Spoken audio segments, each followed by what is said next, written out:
Welcome to part 4 of the Black Rose translations. In this video, we're going to be talking to Thoth. That is, in 1989, I had some questions and answers in this book between Thoth and I, and that is what we're going to be exploring today.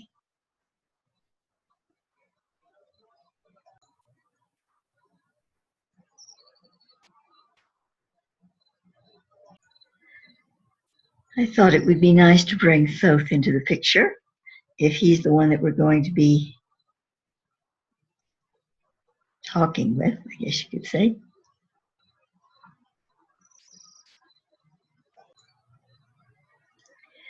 So to begin, my question, please clarify the duality of the entity known as Amethystine, Mother of the Black Rose. From Thoth in his Merlin focus, she is both a high Davic unicorn born on Faustia, the regent planet of the blue star Rigel, and also she is the radiant entity from a throne of the hierarchy in the spheres of power surrounding the center of the universe.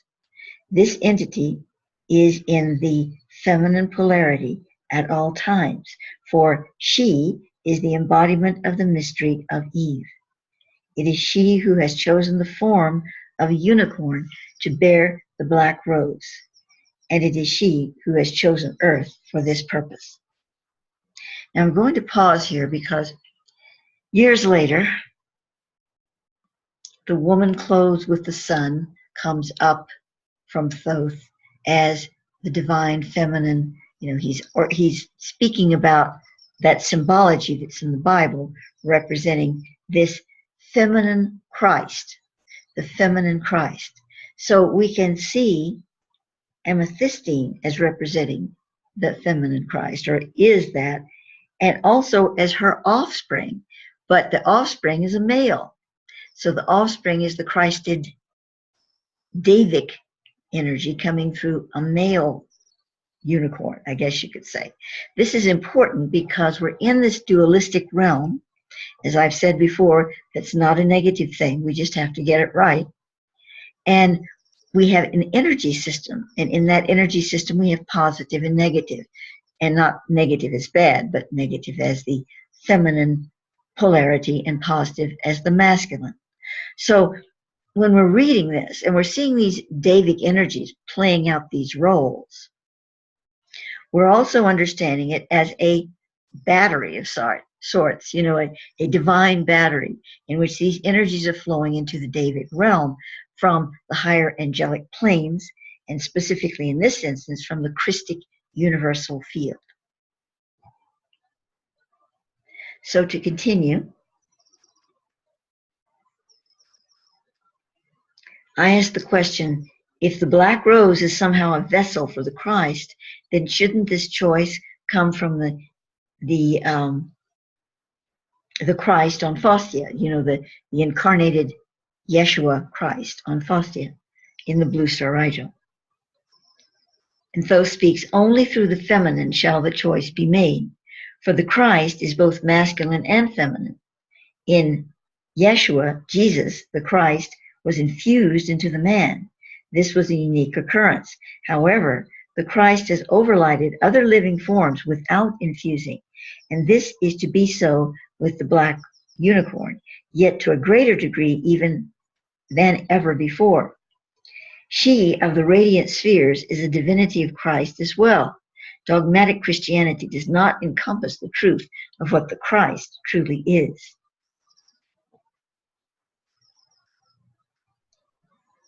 My question, at this point, it seems obvious to me that the words I heard this morning upon awakening were addressing Amethystine and her sacred mission. These words were, she sought a world in which the fruit of her womb would be harvested for all. Is my assumption correct? And from Thoth, it is.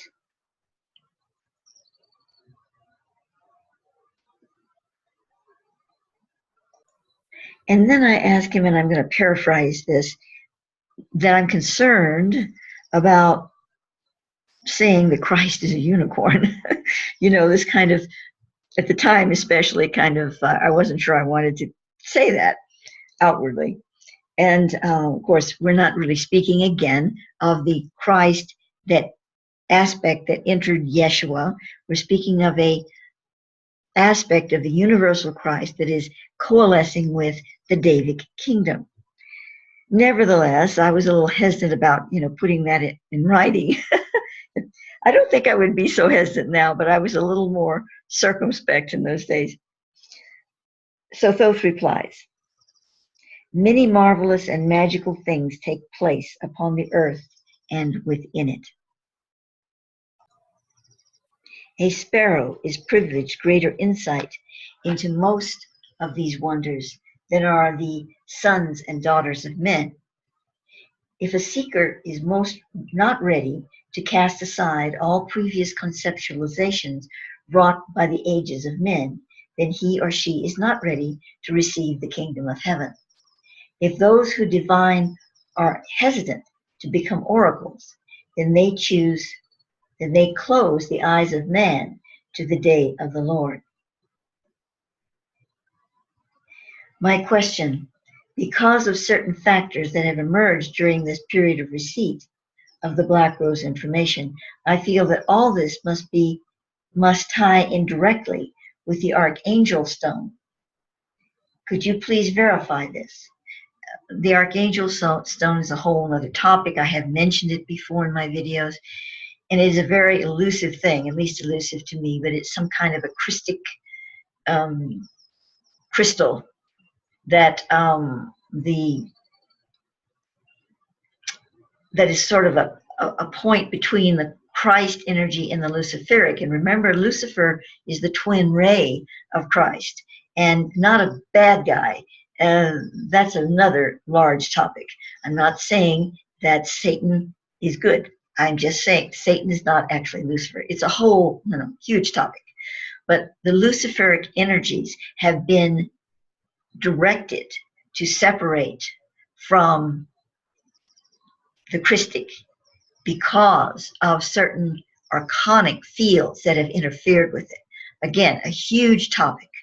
So I'm not going to go into that. But the Archangel stone seems to be a point of referencing between the Christ and the light bearer, the Lucifer, the light bearer to earth, the one that fell into this frame of experience that we have here. And you see the unicorn agrees. Okay.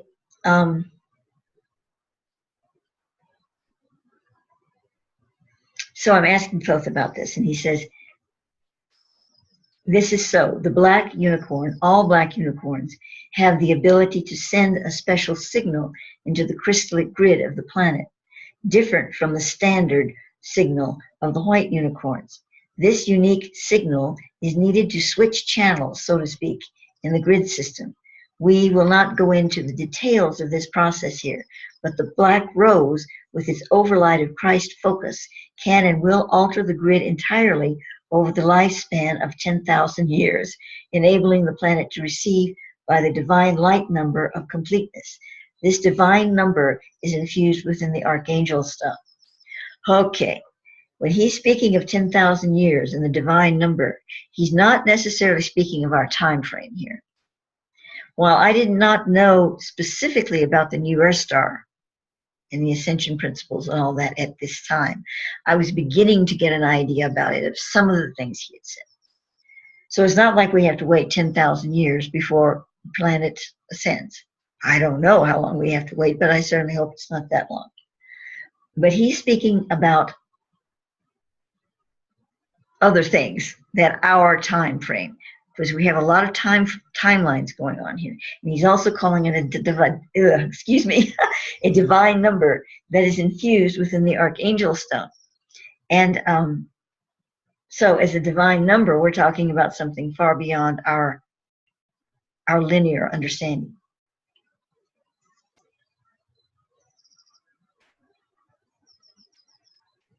By the way, I had a very interesting night, and it's not like a lot of visions or anything, nothing like that. But when I awoke in the morning, I realized that I'd been reset in some way.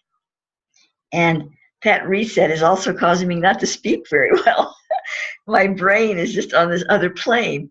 And yet I feel this is the very time that I want to continue with this work. So I'm kind of, conflicted because it's difficult for me to talk, and yet I need to share this with you today. So anyway, to continue.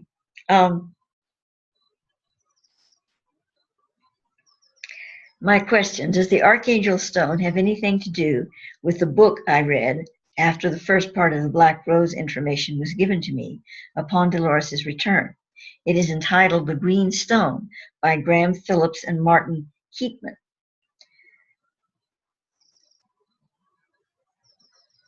Thoth responds, the green stone written about in this book is a layer of the Archangel Stone, precursor of its complete number. There are an elect few of these stones, but only one complete stone. Of course, I'm not going to go into this about this green stone, but it has a similarity in some ways to the Archangel, and that's why I asked it. And that's why he's saying what he's saying here. My question, in the vision part of the Black Rose translations, I saw a golden throne, and when I asked what I was seeing, was told, this is the heraldic throne of Solomon. I then saw a woman who identified herself to me as Queen Hatshepsut, the Queen of Sheba. Is the fact that the shrine of Hatshepsut is in Merlin's grove the only reason I saw this? Meaning, the only reason I saw this golden throne of Solomon. And Thoth replies, there is much to the connection between the Black Rose and the Solomon's mysteries. We do not wish to reveal the complete story now, but say that Solomon's mysteries are a part of the mysteries of the Black Rose, which this Black unicorn embodies. Well, that piques my interest because, as you know, I'm now a Templar and have the Priory of the White Stone. And Solomon's mysteries is key to the Templaric mysteries. Okay, we continue. When I am being addressed by you, why do you say we? Yes, that's true. If you'll notice in a lot of the transmissions from Thoth, the written ones, he uses the royal we. While the entity Thoth is one, he is connected to the Enochian vibration of the 144,000. Thus I, as Thoth, am the capstone of this transmission, but I speak also for the 144,000. Also as Merlin, I am another personage. That one was reawakened in the Merlin cave on the day of the harmonic convergence. It was this Merlin who met the light ship, bringing the unicorn amethystine to the grove. Now, when Thoth speaks of himself as being Merlin, he's one of the 5 souls of Merlin. He's not the body soul or the main core soul, but he is the overlighting soul and thus still very connected to Merlin and what Merlin was doing and is about. So I ask, where is this Merlin now? And he replies, within another dimension, yet able to come through at times into the grove on man. And my question is, would you address the dragons of earth and the dragon guardian of the Black Rose? Thoth replies, the dragons, like the unicorns, are an extensive mystery. Unlike unicorns, they are no longer able to physically manifest on the surface of the planet, however, can be summoned into an in-between form, much like disincarnate souls can appear without actual physical substance. While all unicorns of the light, some dragons have been reformed by negative human minds into malevolent energies. However, most dragons serve the light.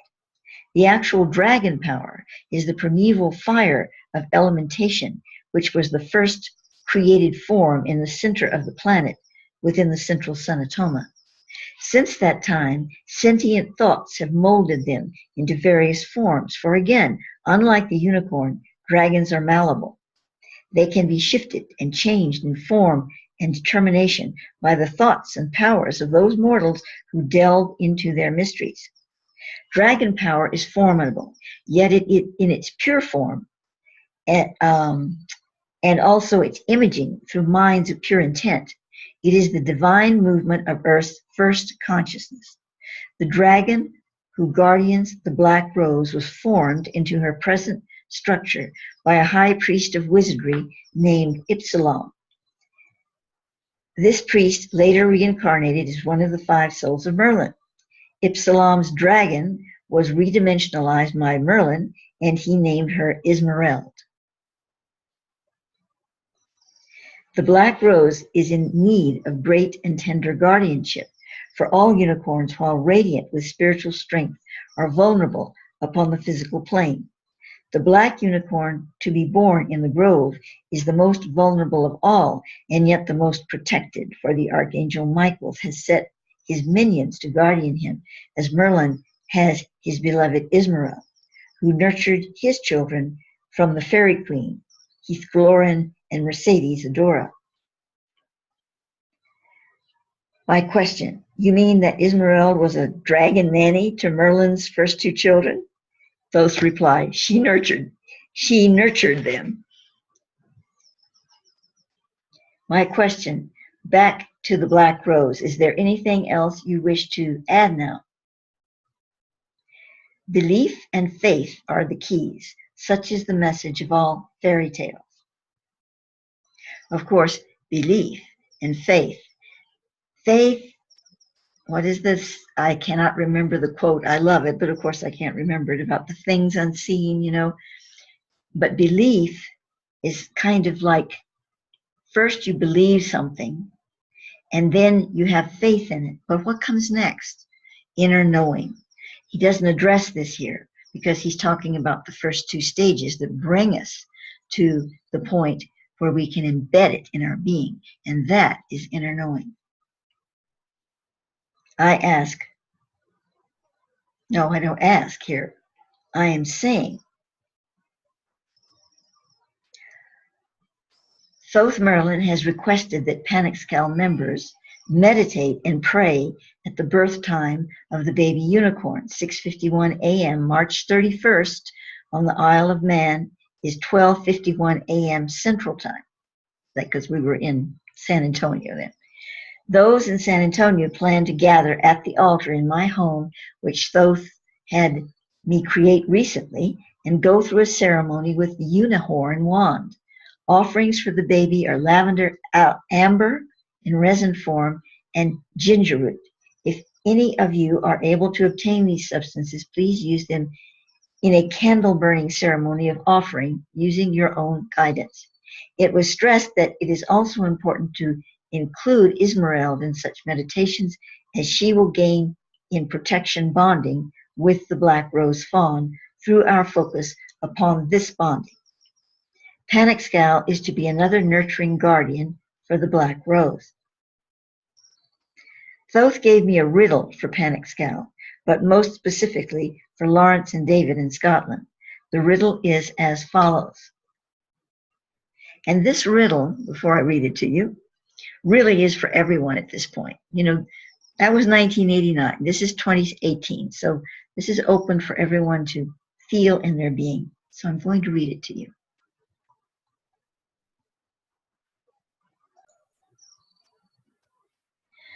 Four turns to the power of 8. Find the bridge that is the mate.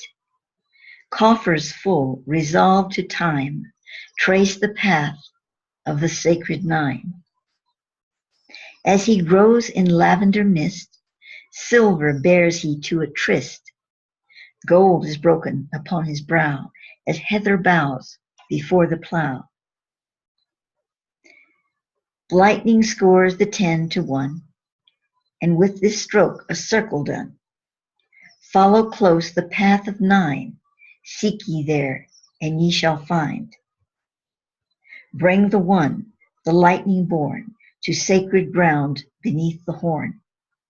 And here shall rise the dragon's hand, that none shall stay the day of man.